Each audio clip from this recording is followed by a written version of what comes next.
beautiful friends. And so it is. And so it is. So let's bring this on.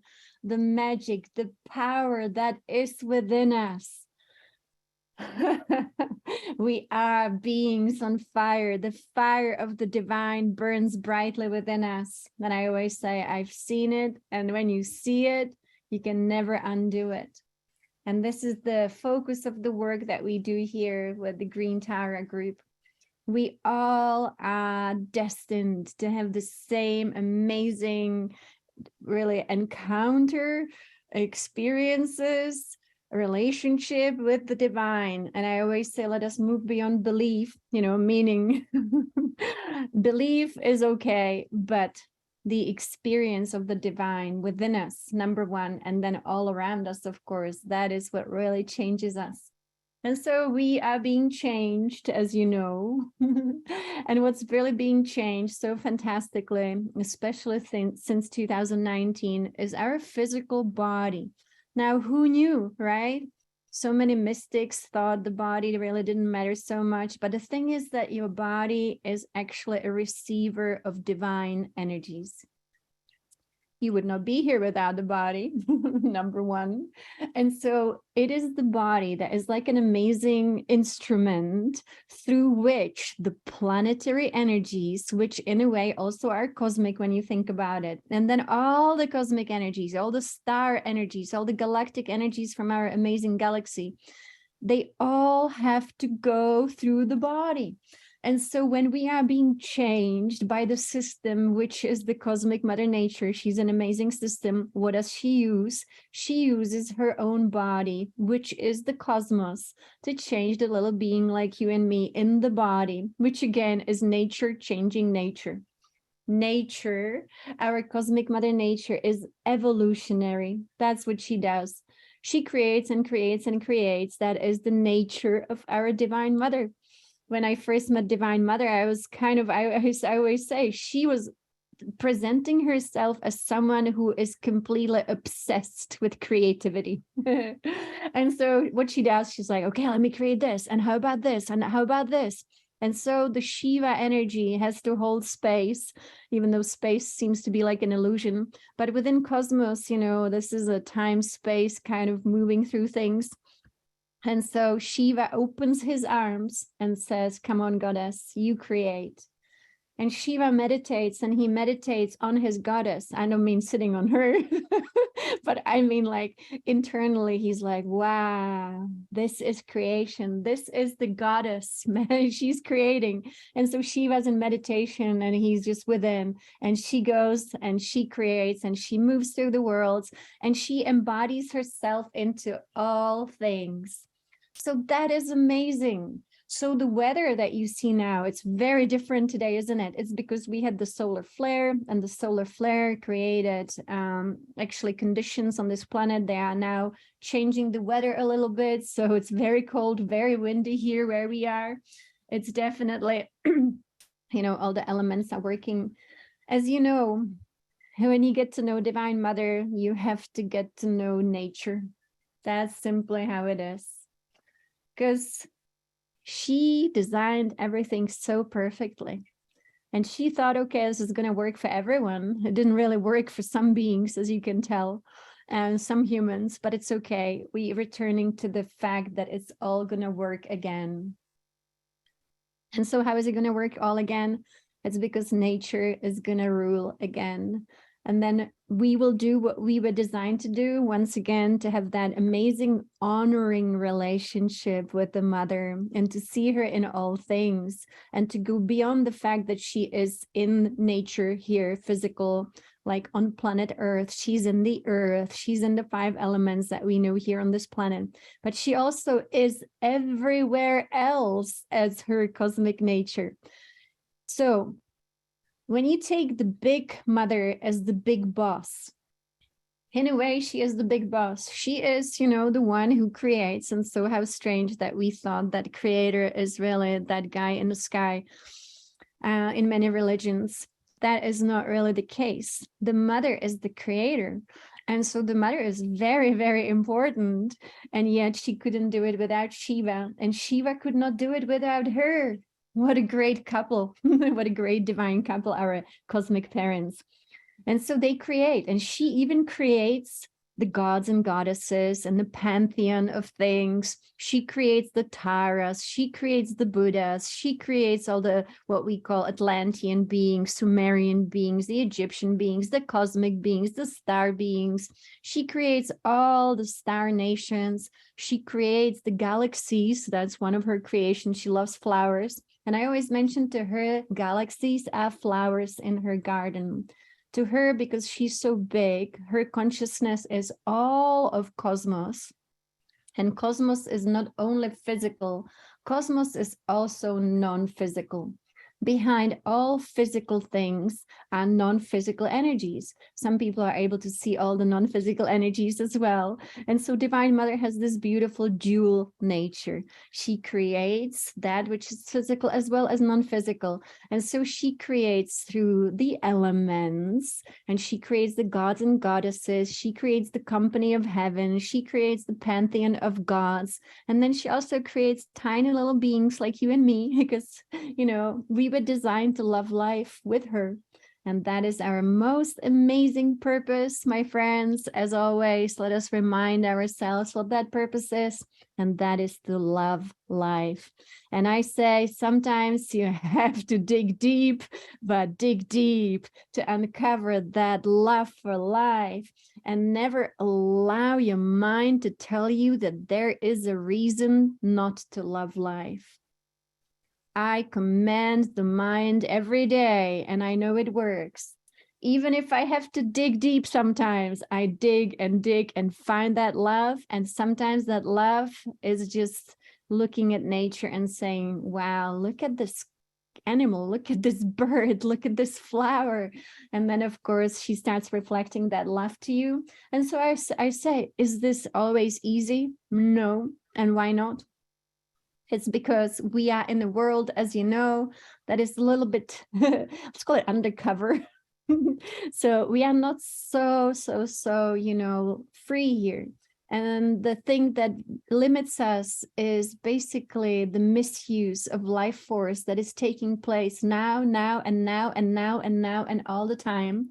Because as long as humanity is not responsible, which humanity is not, then this pile gets bigger every day. And then someone needs to be so amazingly conscious like you are and say, let's roll up our divine sleeves and start digging through this dirt and transmute it all. Thank you, Romina, for that beautiful, is it a hammer? We're going to chisel it off. And so that's what we do. And of course, then you have divine beings who say, you know, this world needs help. Let's go and help. And so they come here and they start helping by being here. They take on what we call the karma. They transmute it all. And of course, not all, because, you know, humanity keeps making more and more and more mess. And so let's go to the original design of all things. And let's take a look at it from this perspective. So creation is a creation of rainbow light. This rainbow light is multidimensional, is bigger than the 7 colors of the rainbow, and it doesn't really matter. But the thing is that from source, we have kind of like the spilling of energy into all things. And this energy is elemental substance. That means that substance can create whatever the beings command it to be. Now, if the beings are completely fully enlightened in their consciousness, then they know exactly what they are doing. So they breathe it in, even if they don't have a really physical body, but they are individualized. They take it in. It's the greatest thing that can ever happen to them. And then they have the big desire in their heart. It always is out of love, out of honor. They feel so honored. And they say, whoa, I get to be part of this. I get to have a little chunk of life force that comes to me, and I get to decide what I'm going to do with this. What am I going to do with this? Oh, divine self, what would you like to do? And the divine self says, oh, bless all life. And so the being emanates this love from the heart. That's how it goes. It's just a very natural in and out process. And this emanation comes into all life and blesses all life. And whatever that being decided to do with it, it's something beautiful, something that blesses everyone, something that benefits everyone, something that is a gift to all. And so that was our original design. Our original design was to be like that, to take it in and then bless all life with what comes out of us. And so let us practice. Let's take that one little breath, one powerful breath, actually, not just little breath, that one almighty breath. Let's take it in. When we inhale the life force coming to us from the core of creation with a big smile, and it comes into the heart, and the heart is filled with love. And when we exhale it through the heart, it just blesses all life. And this one breath just blessed maybe thousands of us on this planet. This is how we get it done. And so this is how the big beings do it. It would be so impossible for them to actually take life force and then not to do something beautiful with it. But on this planet Earth, what happened, and we are not the only world where this happened, but what happened is that suddenly, we stop seeing this life force. We don't know. For example, in Taoism, for those of you who do Qigong and who do Tai Chi, then you're always working with the flow. And the original idea came from actually the beings who were able to see it. They were able to see it. And so that's what I say. It was so much easier not to misuse any of it or use without love, because you could see it. You go like, oh, the flow of rainbow light is coming in, the rainbow serpent moving through all worlds into me. Okay, desire, I give you rise in my heart. What are we going to create? Beauty, beauty. We always beautify everything. Let us create more beauty. But when beings stopped seeing the flow, then they no longer honored life force, because they couldn't see what happens. They couldn't see the beauty of it. They couldn't see the results of their own unconsciousness. And so they now use it all day long without actually realizing. And that's what happened on planet Earth. And so this beautiful elemental substance, it is actually the 5 elements that create. And we know it is ether. We know that it is air. We know it is fire. We know that it is earth, but not earth. It's more like the mineral queendom. And then it is our beloved water. And so these 5 elements have to become something. They have to become something. And we are the ones who decide. But because humanity doesn't really do it consciously, it happens anyway. And it happens really randomly, but all the time randomly for most people. And then it creates these layers upon layers upon layers of elemental substance that we call life force. And it becomes dirty, misused. Patricia calls it misqualified, and it really is, because something beautiful could have happened with this. And so when we realize what's happening, become very responsible, and we all can. And that's what's called mastery. Mastery is where we become a master, again, of our own thoughts, of our own feeling nature, of our own words, of our own actions. And that's should be easy, shouldn't it?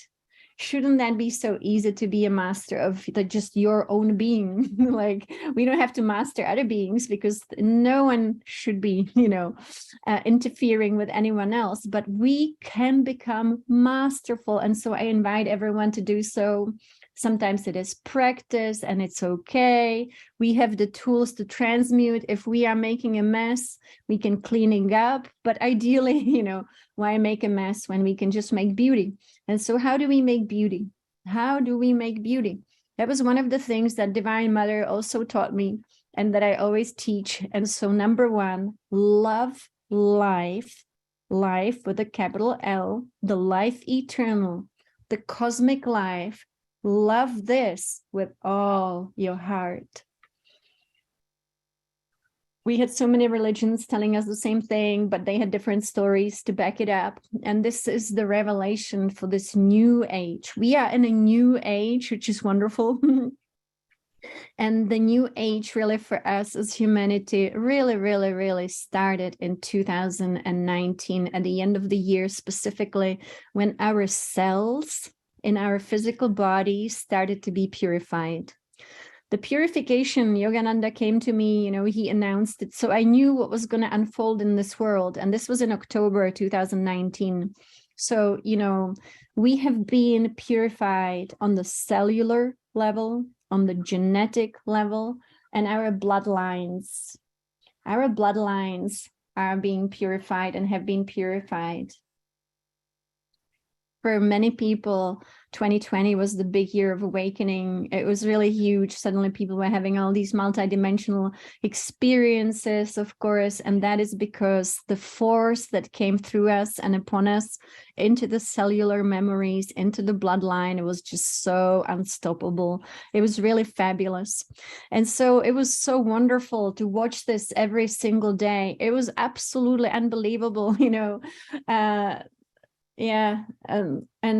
you know, big changes, absolutely. And so many humans shifted into the new earth energy also, and we all are going to shift into that energy as well. And so let us realize why loving life is so important. It is the greatest gift that exists. It is the greatest dream of love that the Divine Mother, Father, God are dreaming together. And they are allowing us, they are giving us the opportunity to exist. So many beloveds left in 2020 because the energy was inviting them to actually remove themselves from the cycle that was keeping humanity trapped. And that was the cycle of really false and misunderstood reincarnation. Again, I just always have Yogananda, you know, when he comes to visit, doesn't happen every day at all these days, because our job really is different right now. But Yogananda, you know, he's a big guide of humanity. And so I repeat a lot of things, but he came and he explained to me the process humanity was stepping into in October 2019. And you know exactly what started to happen in this world. And Yogananda called it the cellular purification process.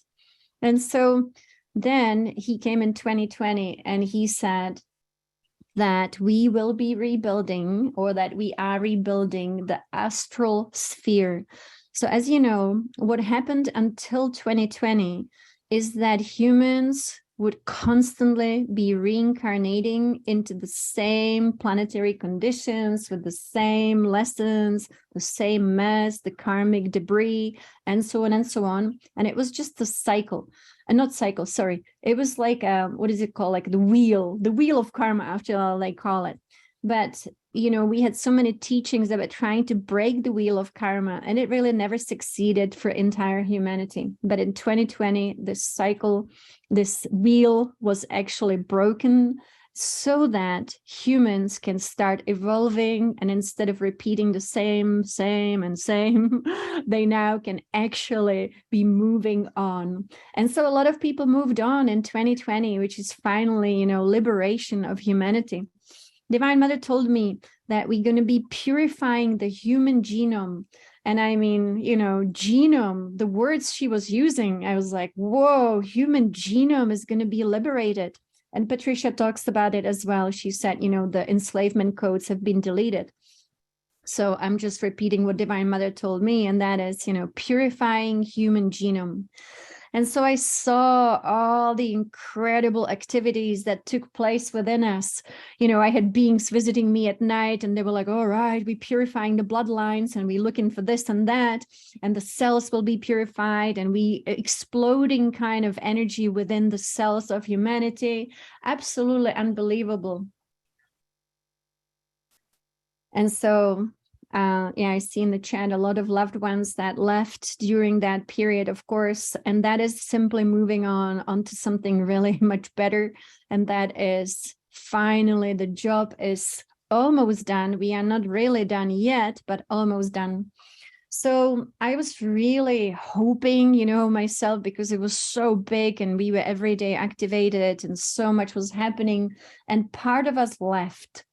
Now, this part of us that left, I spoke about it in our last lunar cycle. There was a fragment within us that was actually not belonging into our being. It was very ancient stuff, but it was also, we were liberated to a whole new level of thriving. And so that's why we have so many people now, awakening. That's what we call it. Actually, we all have been liberated from this fragment. And Yogananda had a name for it. He called it the pseudo soul. Now that is so interesting, isn't it? Pseudo soul. And again, this is not even important anymore. I just want to say this is a whole new world that we are in. Divine Mother also told me, she explained to me a few things. And one of the things that she explained, let's put up her beautiful picture here, is that the earth herself, actually, and this is the most important thing to think about as often as you can, if we could see it, that we are in a galaxy. And the galaxy is actually our mother. Here, we are in a galactic world. It's not about the beings at all. Like, I would not focus on any beings within the galaxy, but I would actually focus on the consciousness of the galaxy herself. This galaxy is really important to us because we belong to this galaxy at this moment. And probably we will hang around for a bit, even in other embodiments when we move on to different worlds and maybe different versions of the earth. But the galaxy is important because the galaxy is a being. She is a being, just as all things within creation actually are beings. So even every star is a being. As you know, we worked with the 7 stars of the Big Dipper, big beings in charge of incredible things. Galaxy is a being. She has her own consciousness. And so then our Earth, another being, a really small being, really, when you think about it, within the galaxy. And so this galaxy is going through her own changes. And as she changes, we change with her. Now, I don't know how many people think about it because, not many people even think about the sun these days. But, without the sun, how could we even exist? It's good to think about a little bigger picture. And, the sun, do you guys greet the sun every day? Do you say hi every morning? Do you give your blessings? Yes, very good. Because it's really important to say that you see the big picture. The big picture sees you. And that's my whole point. When you say hi to the sun says hi to you. You become friends. And then you go and say hi to the earth, become friends with her too. It's amazing. So this expansion of consciousness is actually happening through all of us, of course. And so, oh my goodness, so many loved ones going on to other adventures. So as you work with the sun, as you work with the earth, also, work with the stars, work with the galaxy herself. At the core of the galaxy is amazing consciousness. It is the galactic core that is really super conscious. We have amazing beings within that consciousness who are working with humanity to align us. So this galaxy, why is it so important, the galaxy? Think about it. If that's a being, the being is conscious and she is going through her own evolution and she would like to have harmony and peace within herself. Just like when you are healthy, you feel the best. When there is disease within the body, it never feels good. So within the galaxy, we've had some disease, and the disease was the disease of unconsciousness and the disease of conflict and the disease really of not understanding life. And so the galaxy herself, she's trying to harmonize things. She's trying to bring harmony into her own being. And don't think this is too big. This is just one little flower within creation. So we are in that flower. And everything in nature thrives when there is harmony. That's what nature does. On this planet, we don't even know what that would look like if nature was harmonious, because she is out of balance, because humans are out of balance. But it's not the only thing. She's out of balance because there was not enough light coming to us. And so the galactic core emanates light. It's almost like when you expose yourself to sunrise and when you are in the perfect, sunshine, don't you feel really good? So many people don't feel good without the light, right? And that makes sense. So everything thrives with the right amount of light. And we are those beings who thrive with the right amount of light. The earth is a being that thrives with the right amount of light. And so we actually were in the part of the galaxy that is called the night. And so you can call it many different things, but we simply didn't have enough light. We couldn't handle the perfect amount of light. And so we had to be kind of in this galactic night, and we were asleep. Just like here, you are asleep at night. Your body simply knows it's time to sleep because the light is not really giving you the signal to be awake. And then when the sun rises, isn't it puzzling how we all wake up? Again, the body gives you a signal. Light is here, wake up. Same thing is happening with us. Because we were in the galactic night, we were asleep. Even though we walked around, even though we did our jobs and stuff, we still were asleep. But then the earth was moved into a place with more light within the galaxy. And this is where we are today. We are in a place of much more light. And so as you are in a place of much more light, our brothers and sisters, and us too, of course, we are waking up from a very long sleep. Very long sleep. And so here we are waking up. So to me, I always say, I wonder why I remember nothing from Atlantis, except for the end of it. And maybe, I don't know, I cannot tell you, maybe I didn't spend any time in Atlantis. Maybe I'm only supposed to remember the end, or maybe I only came for the end of it, but I remember the end. And the end of Atlantis was the big flood, and the end of Atlantis was the tsunami wave. And so it knocked us out, and we had to go to the creator, and we had to run and say, please send us back. Let's fix this. Let us make sure that this never happens again.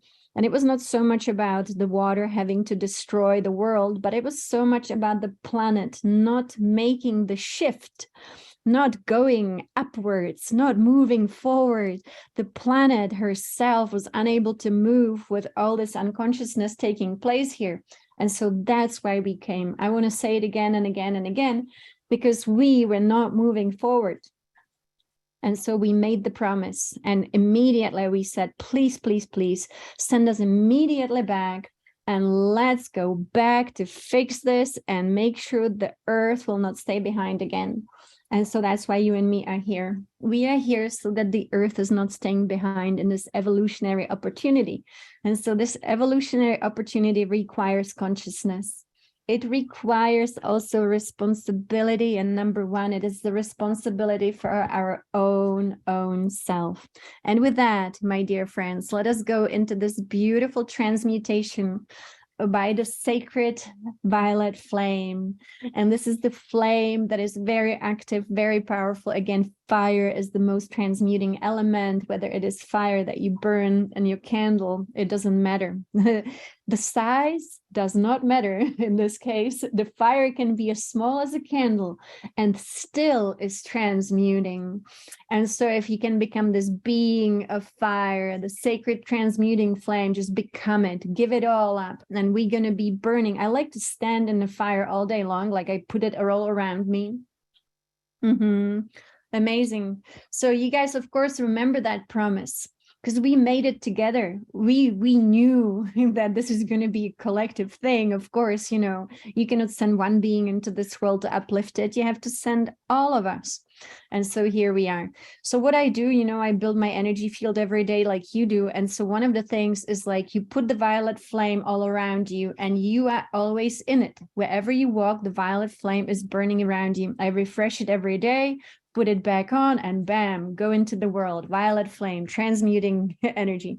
And so this meditation you can find for free on orindaben.com, which are the tools I always recommend. And so you can download it for free and you can listen every day until all is transmuted. And so here we go. It's about 27 minutes, I think.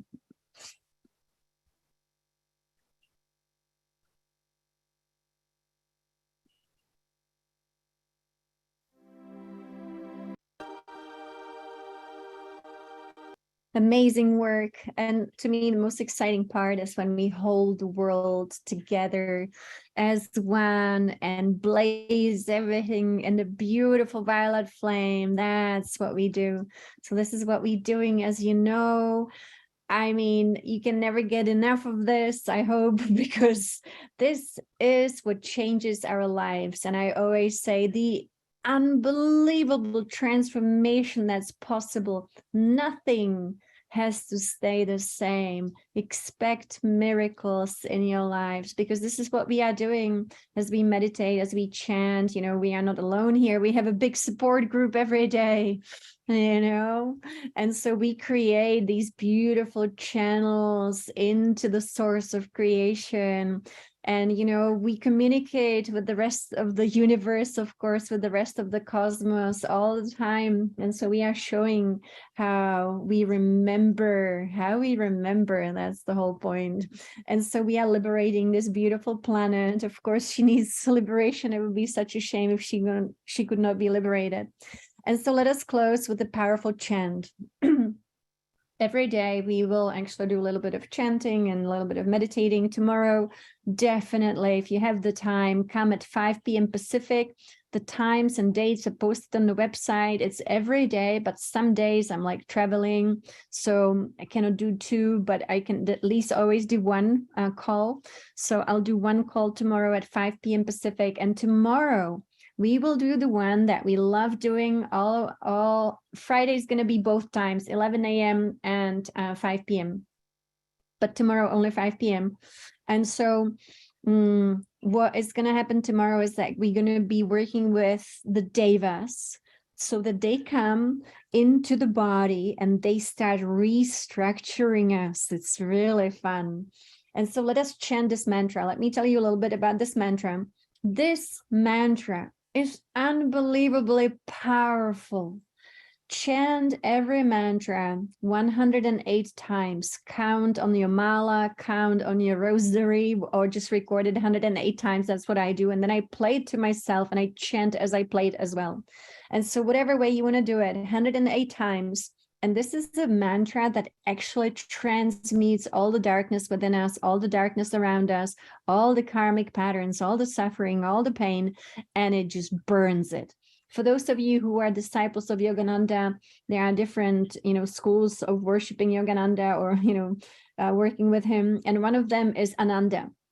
And when you go to the temples of Ananda, they use this mantra and they actually have the fire burning, and you go and you throw your worries and all your stuff into the fire. So just for a few moments before we close, let us chant. I have a song here that actually is the Gayatri mantra.